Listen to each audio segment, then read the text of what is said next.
Hi guys, let's cross this TSA bridge together. Guys, previous వీడియోలో మనం inserted beginning గురించి నేర్చుకున్నాం గైస్. ఇన్సర్టెడ్ బిగినింగ్ అంటే ఏదైనా అరేలో స్టార్టింగ్లో ఎలిమెంట్ని ఎలా ఇన్సర్ట్ చేయాలని చెప్పి, ఇందులో షిఫ్టింగ్ కాన్సెప్ట్ గట్ట ఉన్నాయి. అంటే స్టార్టింగ్లో ఎలిమెంట్ పెట్టడానికి రైట్ సైడ్ షిఫ్ట్ చేయడం గట్ట కొంచెం కన్ఫ్యూజింగ్గా ఉంది. కానీ ఇప్పుడు ఈ వీడియోలో మనం ఏం నేర్చుకోబోతున్నామంటే ఇన్సర్ట్ అట్ ఎండ్ గైస్. అంటే ఏదైనా అరేలో ఎండ్లో ఎలిమెంట్ ఎలా పెట్టాలి అని చెప్పి. గైస్, గుడ్ న్యూస్ ఏంటంటే ఇది అరేలో easiest operation guys. Let start guys. ఇప్పుడు మన దగ్గర ఈ అరే ఉంది అనుకోండి. సో వీ హ్యావ్ అన్ అరే 10, 20, 30, 40, 50, 60 ఇలా ఒక అరే ఉంది. మనం 70 అనే ఎలిమెంట్ని లాస్ట్లో పెట్టాలి అనుకుంటున్నాం. గైస్, ఇలా పెట్టడానికి మనం అసలు ఎలిమెంట్స్ వేటిని షిఫ్ట్ చేయక్కర్లేదు. ఎందుకంటే డైరెక్ట్గా ఇండెక్స్కి వెళ్ళి అక్కడ 70 పెట్టేస్తే లాస్ట్ ఇండెక్స్ మనకు దొరికేసినట్టే. గైస్, అర్థమైందని అనుకుంటున్నా. అంటే సింపుల్గా చెప్పాలంటే స్కూల్లో అసెంబ్లీలో స్టూడెంట్స్ ఉంటారు. అంటే హైట్ వైస్ నుంచి ఉంటారు వాళ్ళు, అంతే కదా. హైట్ వైస్ ఇప్పుడు ఒక అబ్బాయి అసెంబ్లీ స్టార్ట్ అయిపోయిన తర్వాత వచ్చాడు. ఆ అబ్బాయి అందరికంటే హైట్ ఉన్న పర్సన్. సో ఆ అబ్బాయిని డైరెక్ట్గా మనం ఎవరిని కదపకుండా డైరెక్ట్గా అబ్బాయిని ఇక్కడ పెట్టవచ్చు మనం, అంతే కదా. అంటే షిఫ్టింగ్ అనేది లేదు, తిన్నంగా వెళ్ళి ఆ అబ్బాయి చివరి నుంచి ఉండిపోతాడు. సింపుల్ ప్రాసెస్ అయిపోయింది. ఆ తర్వాత ఒక చిన్న మనిషి వచ్చి ఉన్నాడు అనుకోండి, అంటే అందరికంటే షార్టెస్ట్గా, వాడిని మనం ఇక్కడ పెట్టాలి అంటే అందరినీ షిఫ్ట్ చేయాలి రైట్ సైడ్. ఇది ఇన్సర్టెడ్ బిగినింగ్లో ఈ షిఫ్టింగే మనం నేర్చుకున్నాం. కానీ ఇన్సర్టెడ్ ఎండ్లో షిఫ్టింగ్ అనేది అక్కర్లేదు గైస్. ఇప్పుడు ఒక ఎగ్జాంపుల్తో చూసుకుంటే ఫస్ట్ మన దగ్గర ఈ అరే ఉంది అనుకోండి. 20, 30, 40 నెంబర్ ఆఫ్ ఎలిమెంట్స్ ఎంత గైస్? n = 4 ఇందులో, అంతే కదా. అరే size equal to number of elements we can keep here is 5. Insert 50. Index is 0, 1, 2, 3, 4. Number of elements we can keep here is 5, but the size is 4. ఎందుకంటే 0 based indexing కాబట్టి. ఒకవేళ నేను ఈ అరేలో చివరిని ఎలిమెంట్ పెట్టాలంటే సింపుల్గా ఏం చేయొచ్చు గైస్? అరే ఆఫ్ 4 = 50 అంటే సరిపోయింది డైరెక్ట్గా. అంటే మనం ఏ షిఫ్టింగ్ చేయక్కర్లేదు, డైరెక్ట్గా ఎలిమెంట్ దగ్గరికి వెళ్ళి పెట్టడం. 50 పెట్టేసాం ఇండెక్స్ 4 దగ్గర. ఇండెక్స్ 4 దగ్గర 50 పెట్టేసాం, అంతే. చూస్తున్నారు గైస్, షిఫ్టింగ్ అనేది అక్కర్లేదు, అసలు కన్ఫ్యూజనే ఉండదు అందులో. గైస్, ఇప్పుడు దీనికి C++ కోడ్ రాయాలి అనుకుంటే యాజ్ యూజువల్ హెడర్ ఫైల్ ఉంటుంది. include IO stream, input output stream అంటారు. Using namespace std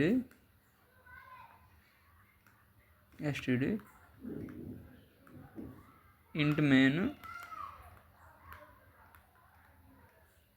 అరేని declare చేయడం మనందరికీ తెలుసు. C++లో అరేని డిక్లేర్ చేయాలంటే సైజ్ని స్పెసిఫై చేయాలి. అండ్ అరే ఆఫ్ నేను 10 ఇస్తున్నాను, కానీ ఇందులో నేను ఎలిమెంట్స్ 5, 4 పెట్టుకుంటా. 10, 20, 30, 40. గైస్, మనందరికీ తెలుసు అరేలో ఇన్సర్ట్ ఆపరేషన్ జరగాలంటే నెంబర్ ఆఫ్ ఎలిమెంట్స్ కంటే అరే యొక్క సైజు పెద్దది ఉండాలి అని చెప్పి, అంతే కదా. సో మన టాస్క్ ఏంటంటే ఈ వాల్యూని చివరిలో ఇన్సర్ట్ చేయడం. డైరెక్ట్గా ఏం చేయొచ్చు గైస్? అరే ఆఫ్ నెంబర్ ఆఫ్ ఎలిమెంట్స్ అంత అరేలో int n = 4.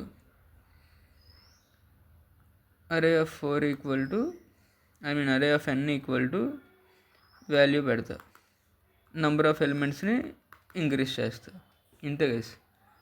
డైరెక్ట్గా ఆ చివరి ఇండెక్స్లో ఎండ్లో మన వాల్యూని పెట్టడమే, షిఫ్టింగ్ ఏమీ ఉండవు గైస్. సేమ్ కోడ్ జావాలో కూడా, జస్ట్ అరే డిక్లరేషన్ ఒకటే మారుతుంది. ఇంట్ జావాలో అయితే ఇలా గైస్, అరే న్యూ ఇంట్ ఆఫ్ 10 సైజుని డిక్లేర్ చేసి ఎలిమెంట్స్ అందులో పెడితే మిగతా ఈ లాజిక్ మొత్తం సేమ్. జావాకి C++కి పెద్ద తేడాలు ఏమి ఉండవు, చిన్న చిన్నవే ఉంటాయి. Coming to python code. Python guys, పైథాన్లో కూడా సేమ్ అంతే. అరేని ఇలా డిక్లేర్ చేస్తాం. 10, 20, 30, 40 నన్ను అని చెప్పి ఒకటి డైరెక్ట్గా n = 4.